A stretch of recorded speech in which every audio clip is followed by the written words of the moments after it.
Hello and welcome to Sean White's Solar and Energy Storage Podcast.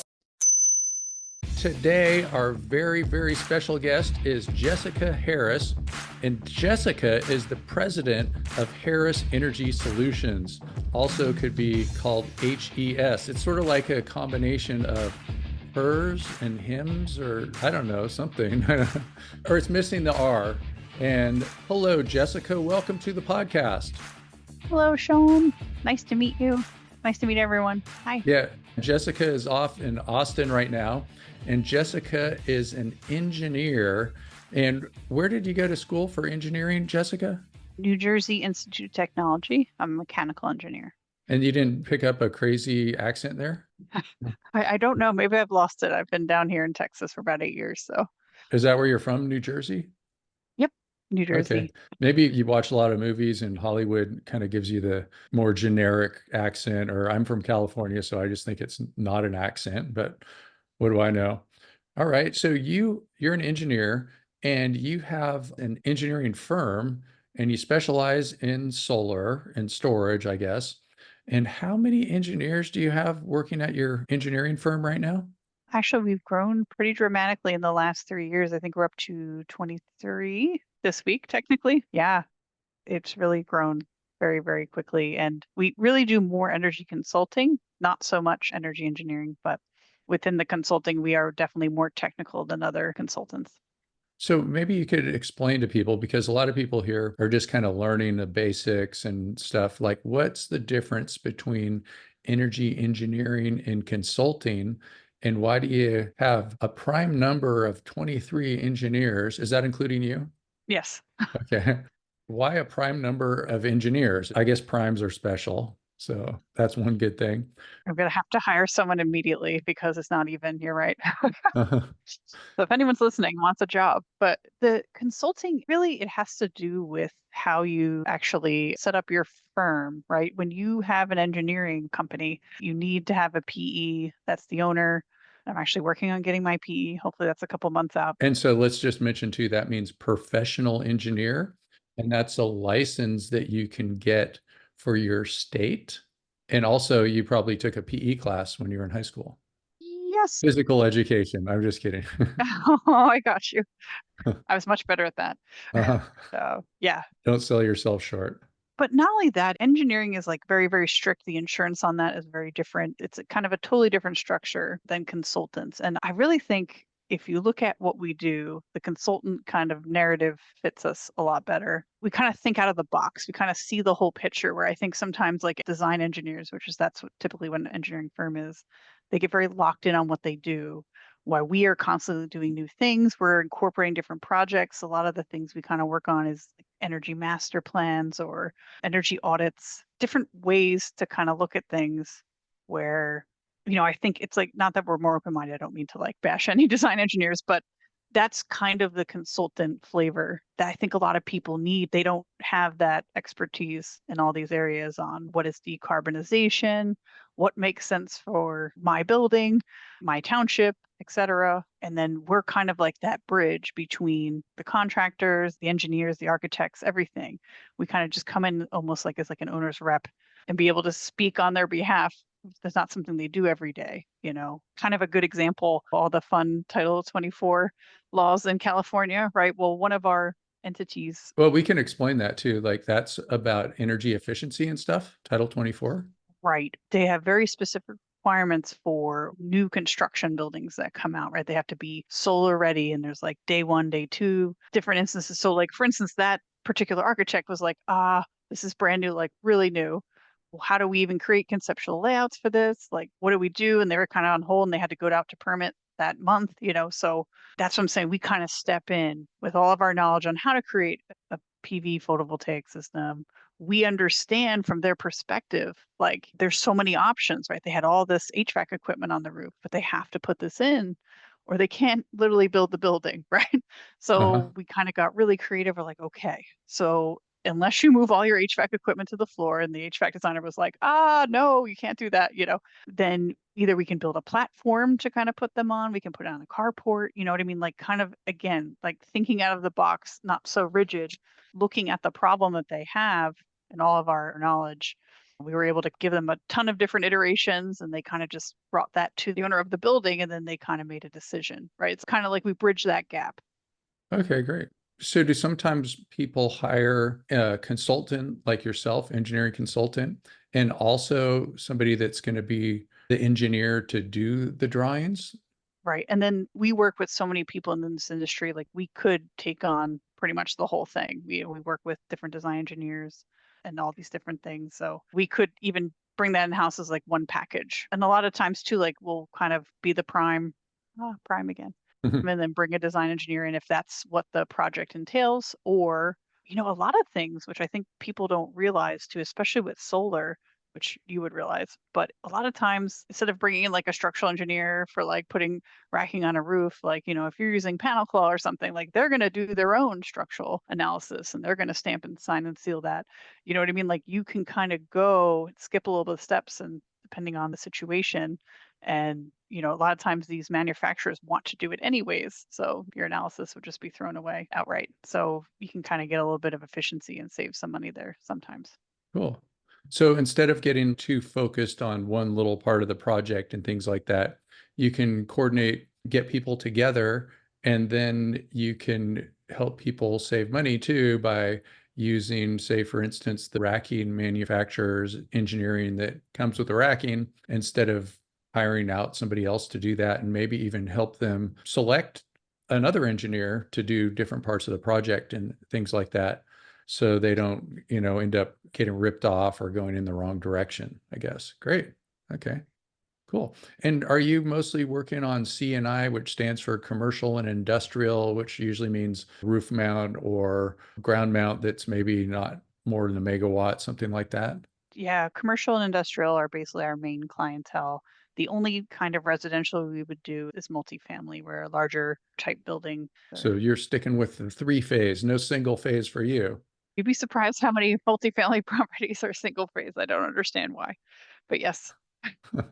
Great. Okay. Well, good. Do you work with community solar at all, or that's more like giant utility scale, sort of, or multi megawatts and things like that? Yeah, absolutely. I Mhm. actually love community solar. Actually, the nonprofits I used to be in was Solar Austin a couple years ago, and that was a huge focus for us, especially in Texas. That's kind of something we have as a lot of land, and it's really great. And sometimes, like when people were developing these communities, if you kind of go in with the thought of, well, okay, let's parcel out this land, and then this could power kind of this whole community, really works out excellently. But yeah, like all different types of solar and options. So isn't the slogan for Austin, keep Austin weird? How come you don't seem very weird? Did you know that if you cut Alaska in half, that Texas would be the third largest state? So I don't think you're that big. Yeah. Speaking of, there's a lot of land up there, polar bears and all that kind of stuff. Oh, yeah. Uh-huh. And then the whole being in darkness for several months must be interesting. Not great for solar, right? You compensate for it with your 24-hour days when you get far enough north. So, That's true. but your trackers might get tangled up and it just keeps going in the circle. That must be such a strange place to live. It must be Yeah. wild. Yeah. I've done it before. So you took the NABCEP PV design specialist exam and you are NABCEP certified. And I think that's how we came into contact because you took my class. So thanks for taking my class. And do you remember how long ago that was? That's some years ago, I guess. Think about 3 years. Have you done the renewal yet? Have you had to do that? I don't remember. Maybe So not. that's at 3 years. You'd remember that. You're probably going to get some letter from NABCEP. And you have a class now at HeatSpring, I noticed. Yeah. What's that class? So one of the other services we offer is actually called building energy modeling. So that's where you take like the architects and engineers drawings of any kind of commercial industrial building, and then you create like a 3D simulation of that building and you can kind of manipulate it for a lot of different reasons. A lot of utilities have requirements. You have to be a certain percentage better than their energy baseline. You can get incentives for that, sometimes like custom performance path. So that's where you'd have to make an energy model of these buildings. You can make a lot of money from it. So one of the programs that does that simulation is called eQuest, and it's extremely old and it has not been updated, but it really has just great bones for these applications. Like if you know what you're doing, you can really manipulate the program to give you really, really accurate results. So that's kind of what the training is about. It's how to use eQuest, especially if you've never used it before, showing the different detail and edit modes, the schematic design modes, and kind of walking you through what that looks like. And, there's even ways when you have like new improved systems like VRF, you can even incorporate that into this old software per se. But the good part about it is it is free and it's pretty much accepted by all utilities. I've never not seen it as an approved simulation software. Some others have like restrictions. So it's a good thing to learn. I think you mentioned VRF. What is that? Okay, so VRF is the variable refrigerant flow.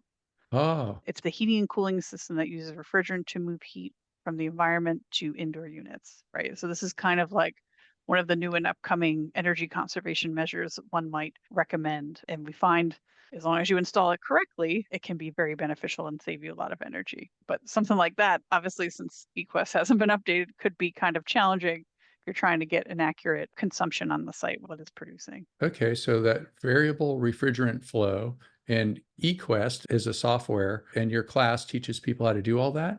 And what is the name of your class? So the class is called Energy Modeling in eQuest. Energy Modeling in eQuest. And eQuest is a software, and you know how to do eQuest very well. So that's pretty awesome. And we will put the link to that class in the show notes so people don't have to go on a big long quest to figure out how to take that class. I also noticed that you have some other things that you have done, like you have some sort of education or certification as a HERS rater. Maybe you could explain what that is. I know that for a while there, we had to contact a HERS rater to come by in California to get the rebates. And so, what's a HERS rater?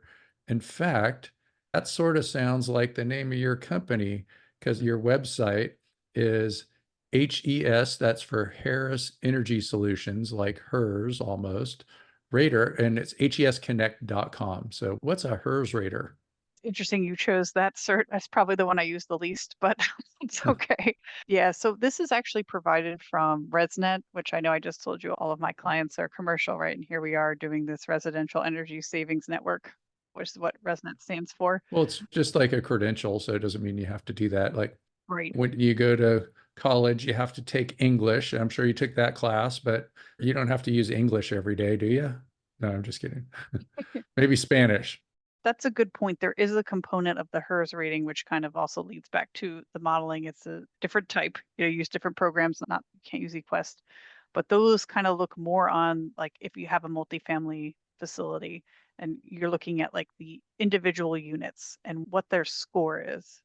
What is a HERS index? That's kind of a lot of questions. Do you know what HERS stands for? HERS? It is a home energy rating system rater. Oh, home energy rating system. Okay, so I remember from some of these older rebates in California, we had to have somebody come in and, check out the house and make sure that it's energy efficient and it's probably the insulation. And were they doing blower door testing? You do blower door testing, yeah, and make sure that the infiltration is, in this case, would be ResNet standards, but probably in California, they probably even have more stringent ones. That happens a Hmm. lot of here in Austin as well. Yeah, so actually my daughter who works at a company, her name is Shia, and I was just talking to her over the weekend. I was in Arizona visiting with her, and she works for a company. They call themselves mechanical, and they do air conditioning and heat pumps, and she's in the controls division, and they do all these different types of controls and like connecting things with the internet and using different brands like Schneider and Honeywell and all that kind of stuff. And we were talking about some of this stuff, and it was kind of interesting and how refrigerant works and all those types of things. It was kind of cool to talk to my daughter about all that kind of stuff. And she was talking about like when you walk into a building, if the door automatically wants to close or open, something's not right. Yeah, the static pressure is off, right? Yeah. And you don't really think too much of that until it happens, I guess, or at least the average person doesn't think too much about that. It's really interesting. I definitely agree. It's almost like the buildings are almost like their own kind of living organism in a way. And when you do these models and stuff, a lot of times they take into account like, is there going to be natural ventilation? Like, are you going to be opening and closing your windows? Do you have operable windows? All these different things of the envelope, which I'm sure your daughter is kind of learning about, really plays a big part on kind of how it functions and how people feel comfort when they're in it. Yeah, and they do the big giant buildings. In fact, we went and saw the Rolling Stones over there, the big Coliseum with the roof that comes off, and it was kind of cool. But she was like, "Oh yeah, some of our people are here right now." And I was like, "Yeah, maybe you could get us backstage," because they're making sure that the controls work, so everybody doesn't run into a disaster in super hot Arizona with the Stones. Because I guess maybe at an event like that, each person is putting off 100 watts even at rest. And it kind of adds up when you have a stadium full of people. It's kind of cool. Absolutely. That's where those great design engineers come in when they create these buildings, they have to Mhm. fill all these CFM requirements. And Yeah, I wonder how they calculated it too, where the roof moves back. It's like you're sitting there, the roof kind of starts moving back like a giant garage door. Pretty amazing. definitely it's like inside, outside, like make up your mind, people. Uh, We actually did an energy model of, you ever seen one of those big sports, like, I don't want to call them domes, but they're like inflated 24/7, there's like these giant bubbles. They're like sports facilities for like yeah, colleges and stuff. indoor tennis or something We like that. actually had to do a model for that. It's just Uh-huh. like, and they sit there and they have these fans that keep them up all the time, and they have the generators, so it definitely doesn't come down or anything. But it's pretty interesting. We're like, what would the tilt of that roof be? Because Uh, different things you don't think you'd think about, and you have to kind of come up with. So you know how to tie it all together. So one of the things that happens in the solar and storage industry is we get super focused on just doing solar or just doing solar and storage, and we kind of forget about, all the loads and all the kind of stuff that happens in the building and being energy efficient. And it was a lot more important too when solar was super, super expensive, or if you're off grid and stuff like that. And sometimes people are just like, I'll just get a bigger solar system and compensate for that. But it just seems like the easiest thing to do is to make your building more efficient. But I'm probably sitting in a house where some of the windows are single pane windows. And it would be nice to figure out, how to get that taken care of. It would be nice too if they had something like a PPA for upgrading your windows. I don't know, maybe they do. And I'm sure there's all kinds of incentives and things like that. But we kind of forget about that. And it'd be nice too if the solar people, when they're coming to put solar on your house, could also compensate for that. I just thought of something else too, is when somebody gets an electric vehicle, there might be going like, oh, I need to increase the size of my solar system, but also they could decrease their other energy usage, like decreasing their heating and cooling bill because of the windows or the insulation in the walls or the leaky ducts or having the downstairs being super freezing when the upstairs is too hot. And I guess you can do some consulting for that kind of stuff too, I imagine. Absolutely. That's a really great lead into basically 25% of what we do. It's really called an energy audit. And this is why I kind of like when we have our engineers, we like to cross train them as much as possible, because I feel like the more you know about energy efficiency in all of these sectors, the better of an engineer you are. And that's exactly the point when a lot of times like we'll get like a really big like million square foot building and they're like, let's cover the roof in solar. We want 100%, blah, blah, blah.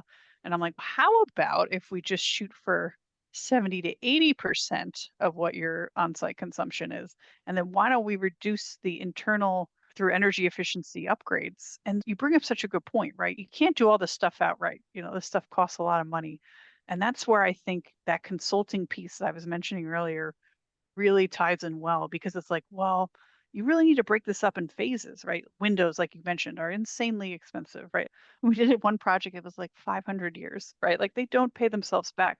But it's like, what And are some your, people think solar modules are expensive, right? oh, yeah, exactly. The only time that I did a window project that made sense was when we were closing some up for a data center. But yeah, it's breaking out what makes sense. Obviously, the low hanging fruit in all audits are lighting, right? They're like no brainers. You switch them out, they're like 1 to 5 year paybacks, right? But your chiller is 35 years old, probably going to die in the next couple of years. So that's kind of where we come in and we bring that real life looking at everything. Not only looking at occupant comfort, you're looking at what's the quickest way we can save energy in the most efficient way to not spend millions and millions of dollars. I don't know if you've priced anything out recently. It's absolutely insane. But what new energy efficiency is most appropriate for this site? What is their real goal? Do they want occupant comfort to be number one? Do they just want that banner of I'm 100% solar. Do they want to be more resilient? I mean, all these things that kind of come through, there's so many reasons to go the energy efficiency route. And that's kind of a really cool thing. And everything we do is specific to each of these buildings, right? So it's almost like no two projects are the same. They can be similar, but you kind of have that fresh eyes approach. You're going to interview the facilities person, you're going to interview the stakeholders. You have to understand what are the overall goals. And another thing too is there's a ton of incentives. I mean, in a couple areas of this country, I can't even tell you like the millions of dollars we've secured for people to just do energy efficient projects they were going to do anyways, right? So you really need to look at what's available, which they might not even know about, right? So it's kind of like being that almost like band-aid, like, how do we get this to work? Let's pull it all together. But you bring up such a good point. Like everyone always sometimes, oh, let's just attack my consumption. Well, why don't we reduce it? Like you're going to replace your chiller anyways. Like this an absorption chiller makes sense. Can we tie different HVAC upgrades together where it makes sense and get you a better system, more occupant comfort, and will save you energy. And you'll probably get an incentive for, right? So it's kind of fun. No 2 days are the same. We interrupt you for a very important announcement. Sean White's Solar and Energy Storage Podcast has been brought to you by Sean White's Solar and Energy Storage Podcast. That's right, Sean White is sponsoring his own podcast, and he wants to remind you to go check out some of his classes. You can go to SolarSean, that's solar, SEAN.com, and then click on the links to check out his classes. You can check out his heat spring classes, and you can also hire him to teach classes for you, like at your company, something like that. Now back to the show. So those incentives, it sounds like somebody could hire you as a consultant and you can find those incentives for them. And are they federal? Are they state? I guess probably a combination. And do you also look them up in the same places where you look up the solar incentives? So that's like the Desire website, as they call it, Database of State Incentives for Renewables and Efficiencies, DSIREUSA.org. That's where a lot of people look for solar incentives. And I see that there's so many other incentives in there too, that you don't know which one to go for. And in the solar industry, we kind of just know what to go for because we just hear it from our friends, but we could also find it there. Do you find yourself over there on that website a lot, or you're kind of an expert at finding all of these different incentives? There's, of course, the Inflation Reduction Act incentives that are probably covering a lot of that stuff, but there's probably other things too. Yeah, you hit two great ones. I mean, if you haven't really looked into the Inflation Reduction Act, it's probably one of the biggest legislative changes for our industry. Sometimes when I get sad, I just go look at it because it's just amazing that this is happening in my lifetime. Just so much money, Yeah, even it down. probably puts therapy out of business. Just go read the Inflation Reduction Act. Also can put you to sleep, gets rid of all those insomnia doctors. You did mention that I wasn't weird, right? I guess that negates that. But there are all different levels, federal, state. I kind of mentioned before utility as well. Sometimes utility levels, like whatever territory you are typically in, deregulated or regulated. There's also different things like we kind of talked about the models. There's federal one called 179D, where actually, again, you create that model of your building and you can get credit for HVAC, you can get credit for lighting and your envelope. There's different costs per square foot for that. That's a tax reduction. You mentioned the Desire is constantly changing. One of the things I do recommend is that this stuff changes often. And a lot of times, some of these utility programs or state programs, they'll release them. They're incredible, but then they will fill up in like a couple of weeks, like it's good to get a pulse on what's coming out. If they have kind of like larger funding, I don't know if you've ever dealt with NYSERDA before. That's a New York-based incentive that's just incredible. They do everything from help fund audits, different types, commissioning, energy audits, which I mentioned. And that stands for New York State Energy Research and Development Authority, NYSERDA. Yeah, I mean, they even provide funding for farms. That's probably one of the coolest audits we do. They're very, very high. When they come out in the company, everyone tries to go to them, whether it's a cow farm or mushroom farm. I mean, if you look at Energy Trust of Oregon has some really good incentives for studies. Same thing with Illinois. But the one thing I did want to mention to your original point is that these are ever changing. Sometimes programs open up. I just dealt with one in the CPS territory. They had a solar incentive program. I think we had one of the last ones that went through for that for one of my clients. You have to really stay on top of it. You have to really understand like when you have to submit for the stuff, sometimes they literally open up and close within a week. So this is kind of what I'm saying. This is why an energy consultant is so great. So how could you possibly stay on top of all this and know where to look, right? Because even though you have that desire and that's great, some of these are federally funded. If you're a federal facility, you don't have access to them. So it's just so many things jumbled into one. Just even watching a couple of videos about the IRA, or definitely the desire one, is great as well, as you mentioned. So So you mentioned CPS. I know there's an inverter company. Is that, no, it's CPS Energy. oh, CPS Energy is, It is a utility in the San Antonio area, oh, okay, municipal electric utility. I think they've been around for quite some time, 1940s. great. They had a pretty good solar rebate program that we definitely got for our client. But I just use that as an example because that was something that we were able to secure during the time period, but it had closed, right? So these programs, they always have a goal, right? They're trying to reduce energy or a certain kind of target that they develop these programs off. So it really helps to kind of just make sure you know when it's opening and closing. So one of the things that I'm interested in, especially lately, just for my own reasons, is growing my company. And you're only able to work so many hours per day, and hiring people and giving people decision-making roles and all that kind of stuff, because as you grow, you can only be so big. So you start off by yourself, and then you get bigger and bigger, and you hire one person and you're like, man, can I really afford this person? And then you get to a point where, do you hire an expensive person that is really good, or do you try to save money? And so how has it been for you? You're obviously a good entrepreneur, I could just tell, and I'm pretty impressed by you. And you have all these engineers working for you, and you have to coordinate all that. Like, do you do a lot of the engineering yourself? Personally, for myself, I have to do like things that are really technical and curriculum making, and I do sort of sub out. Like, I have Bill Brooks and Johan Alfson in some of my classes and things like that. But how has that been for you, growing your company? Do you have any advice for people and advice for me so I can have 23 people too? You sure you want 23 people? No, it's okay. I want to be so prime. Well, I think maybe if I include myself, I'm at 6, and not including subcontractors and things like that. So I actually do get asked that a lot, that exact question. I don't really do that like most people. It's pretty funny. One of the mentors of mine, when I opened up the firm about 8 years ago, he was like, do you want to build it to sell? Do you want to build it so it just finances your life? Like you'll be comfortable doing that? Or do you want to build it and have it be your career forever? And I can't say I've picked one. Obviously not the second one. I know this sound kind of cheesy, but like I've always tried to grow organically. I have all these ideas. You can ask any of my executive team, they roll their eyes probably out of their heads, how we can expand.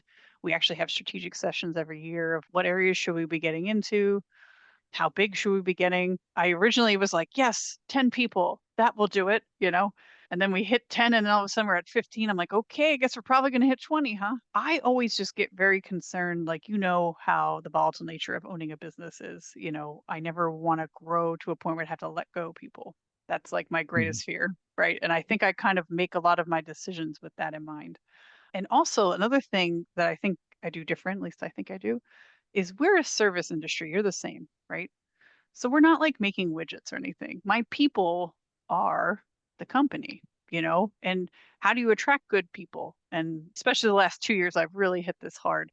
Like as I start to get longer, bigger, better contracts, I'm trying to offer really, really attractive things for my employees. Like for instance, we even have our own like profit sharing pension plan. Like how many consultants have that, right? We do 3% 401k. Some of my people don't even want that. They want to do the IRA. It's, whoever their financial advisor says, it's like, well, I'm just going to add one to you. I'm going to create it for you. Like, I want you to have a future. I don't want you to work forever. We recently started covering medical, dental, vision. So it's like I'm kind of growing, but in my head, again, I don't want to grow too much where we put ourselves at risk for, potentially having months where we're underwater and all that stuff. You can't have that. But when I do grow and I do have success, parcel off some of that and give it back to my people. That has been definitely always on my mind. And other cool things, I think we try to do an annual retreat too. One of the things I think also we're different is we're remote. I know you live that life Mm, as well as yeah. traveling. It's definitely different. And, we've definitely caught a lot of employees in the past not really working all the time, when they have that freedom, maybe abusing it a bit. But you kind of mentioned too, like, how do you structure that? How do you bring in very expensive people? And I think it's pretty funny you say that because we're staring down right now two pretty big hires that we have just banged our heads around, like, doesn't make sense, doesn't make sense. But when you get to a point, and I think the number is 23, because you want to make sure you have that mid-level management. You want to make sure that your clients are they get that still the same level of attention they had when we were 10. And that involves bringing on really skilled and talented people. So I think we're definitely making some big moves with that. Obviously, I have to give a call out to Dang. I brought him on about 3 years ago. He took a pretty big risk on a 1.5 person for leaving a very, very safe government job, but I think he just believed in what we could do. And it's just been crazy, taking my experience and my network and his network and just making that make sense. And what's kind of cool, what kind of happens when you do that is to get good clients. I think bad clients can kill a company. We've actually made some decisions over the last year too to remove some that we've had forever. At one point, prop my entire company up. It felt awful, but I'm a different company now so you have to grow. You have to Hmm. grow, you have to take care of your people.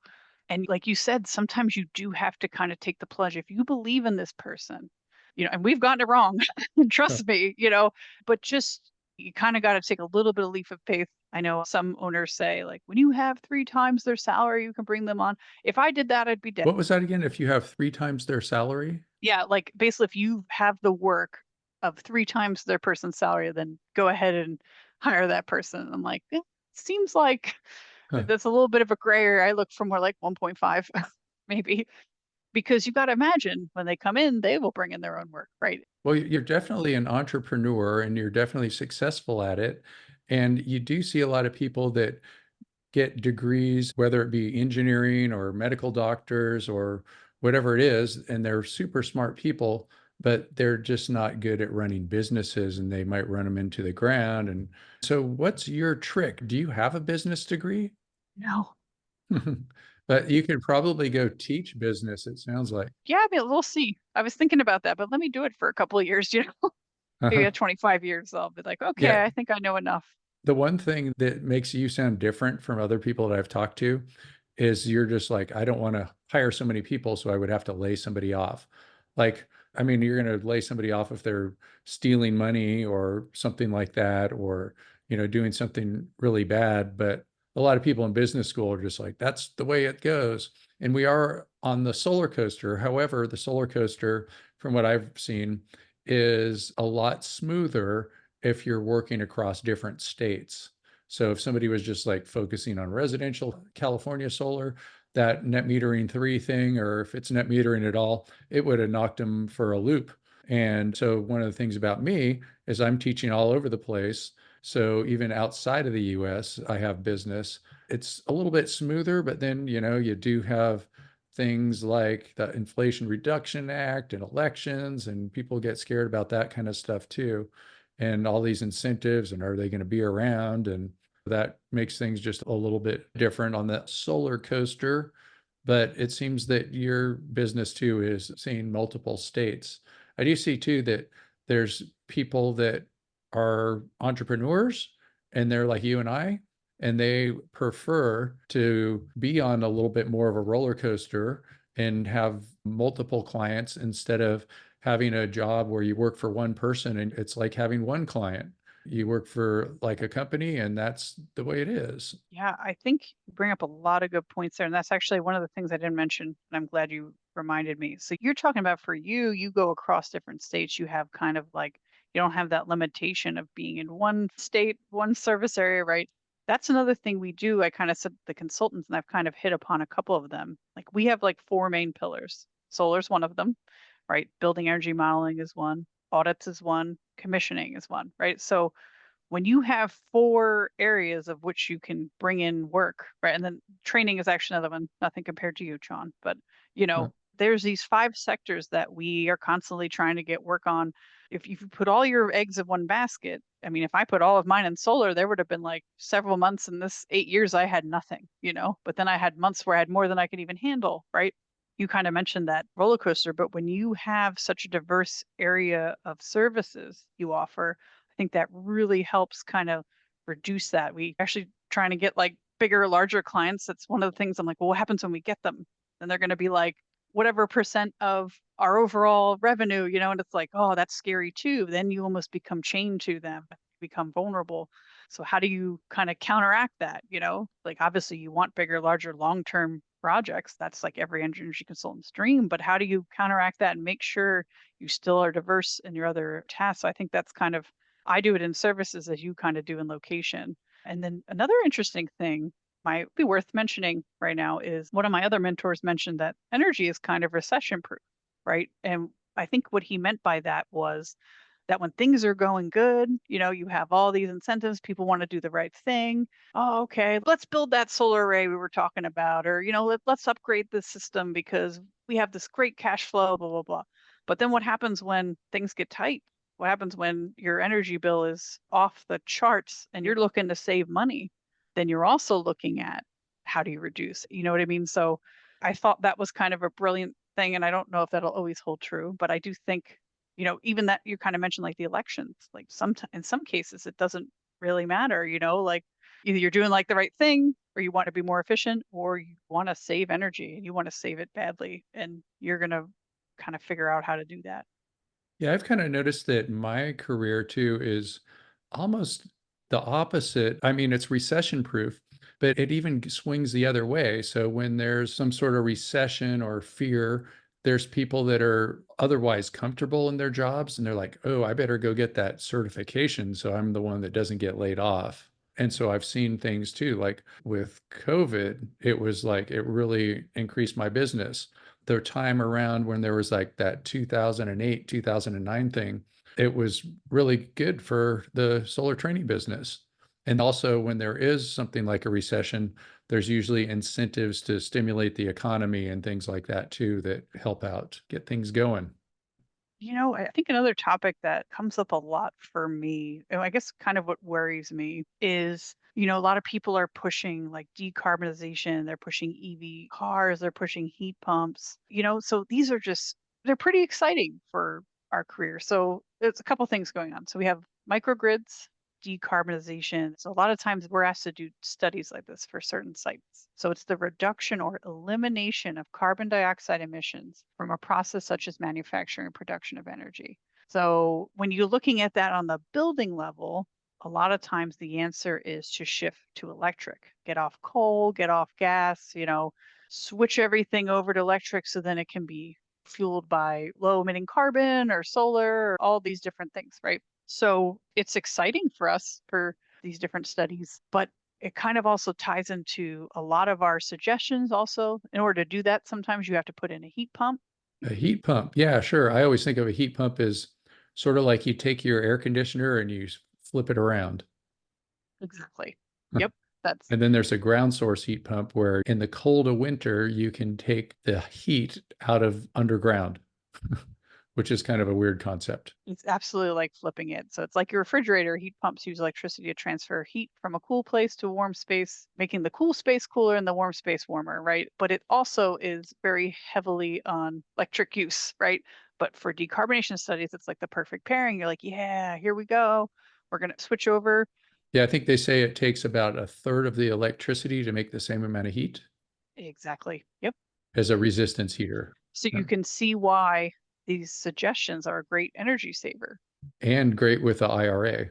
Woohoo, heat pump, IRA benefits. Check it out. Absolutely. Another great point. But then also look at the electric vehicle charging, how many more chargers are being installed, how many more people are going electric, which is great. I'm not saying these things aren't amazing movement. I love all of it, but it also has me slightly concerned when you start to think about the grid and which is very archaic all across the country. And now you're having all this additional load, which, hopefully the next phase will be to make them cleaner, but like, are we going to be blowing up transformers everywhere? Like, do we even have the labor force required to do this and great changes? Can people to come in and actually install these correctly? You even talked about the VRF in the beginning, right? Like all these are different new technologies. And how is this all going to play out? You talk to the utility companies like, oh, of course, we're ready. We got this. But when reality, part of me is a little concerned what this means. I think it's great. I love the idea of moving electric. I'm also a pretty big proponent of hydrogen. That's also another big part of the IRA as well. Like how can we shape this to where we don't overflood, where it makes sense, but also as quickly as possible, right? It's very exciting. It makes coming to work very exciting every day. But these different components are very exciting, but I'm worried. And as we train and we kind of grow and we do projects, we keep this in our head. Like, how is this going to work? We talk to people and especially at like conferences and stuff like, hey, have you thought about this? Has your transformers blown up from all these EV chargers you're adding? And especially when you're talking about electrifying fleets like buses and even planes, what is that going to look like? And should we be thinking of alternate ideas? Yeah, and those transformers are kind of hard to come by these days too. Absolutely. The cost of everything after COVID has just really been. Maybe we should start a transformer manufacturing company. Let's do it. I know. I even thought like when the first, I don't know if you remember the power cells for Tesla, I was like, man, I should just get a warehouse of these and just sell them. And I'll be not to work. Great. If you can acquire them, right? If you could have them on hand, you could really be successful there when they were first coming out. Okay. And just one thing is like when you talked about energy audits and stuff like that, change the name. Nobody wants to get audited. It sounds like that's something that has to do with the IRS. So just Oh, I like that. That's a good point. yeah, I mean, people might not know what you're talking about too.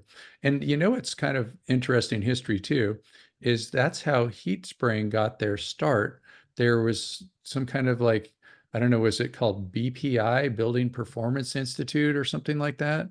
And they were doing training for that. And then they started doing solar too, and they were doing in-person stuff. And then they decided to just do online. And now I think mostly they're doing solar and all that kind of stuff. But you're kind of can also go back to their roots and people could go there and they could take your class and they could take my classes.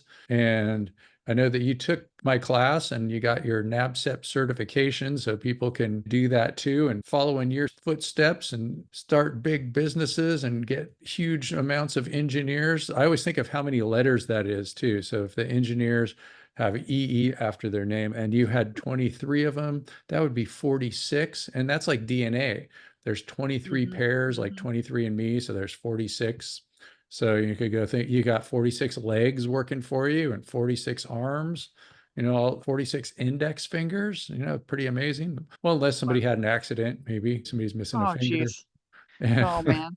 You got to be open-minded. There's all kinds of stuff going on out there, but it's pretty cool. All the things that you're doing, that you have all these engineers working for you, and we will put links and figure out how to send people your way. But maybe you already have too much business. It sounds like you're just hiring people after people. And then you get to a point where you're just running a business and you don't have to do engineering. But I do think it's super important that people that run the business know how it works. Like I have a friend that has a law firm, but he also is a lawyer. And there's a lot of people that are in the solar industry, or I should say that there's boards that end up hiring some like really good CEO that doesn't know anything about solar. And then there goes the business, like because they don't understand all the basics. So I recommend that everybody out there get some consulting, get some education, know how things work before they jump in too far. Absolutely. That's a great advice. Yeah. And that is something I did. I worked part-time for a while. I worked several jobs when I first started the company. Like everyone always thinks like you need to just boom, be like full time, but sometimes that takes time. You have to tap your number, you have to set up your LLC, you have to like rush, be quick, but don't hurry, that kind of deal. But yeah, like definitely do your research, know your stuff. Yeah, I imagine like my life could have been a lot different. Like how I ended up teaching all these classes. I didn't go into it planning to teach. It was just like there was a teaching job and I took it. One thing led to another, and here I am. It evolved, and now I have a company, but it's sort of like what is a company? There's a lot of different types of companies. Sometimes a company is one person, sometimes working part-time could be a company, one person. And sometimes a company is some huge thing on the stock market. And so these one person companies, they're the CEO, they're the janitor, they're the whole thing. So, and they're just different entities. And also sometimes one person doesn't have to start a company, and it makes it a little bit easier to do taxes, and they just put it under their name. Like I could be doing that too. And you could be doing that too also. So Yeah, absolutely. That's mm, another thing you should become knowledgeable of. What is the different types of companies, like which mm. fits your needs best, you know? We just changed to an S corp. That's because that's what my accountant said. Great. I'm a C corp, and Nice. you were an LLC before, I guess. Yep. So, and then you could also just be a sole proprietor. I've done that too, where I had a business and I had many people working for me back in my previous life before solar was the big thing. And I was just a sole proprietor and, having all these different people working for me. So cool. Well, anything else, Jessica? No, just think Yeah. that you're awesome, Sean. And Oh, you're yeah, awesome too. And it was always good meeting up with you at those conferences and things like that. I'm sure we'll do some of that again. And thanks a lot, Jessica Harris of Harris Energy Solutions. And where can people find you when they need some special engineering consulting for their big solar projects for commercial and industrial C&I? just call our main line. We'll help you. All right, so check it out. And that's HESconnect.com. And thanks for listening to Sean White's Solar and Energy Storage Podcast. To find out more, go to Solar, SEAN, that's SolarSean.com.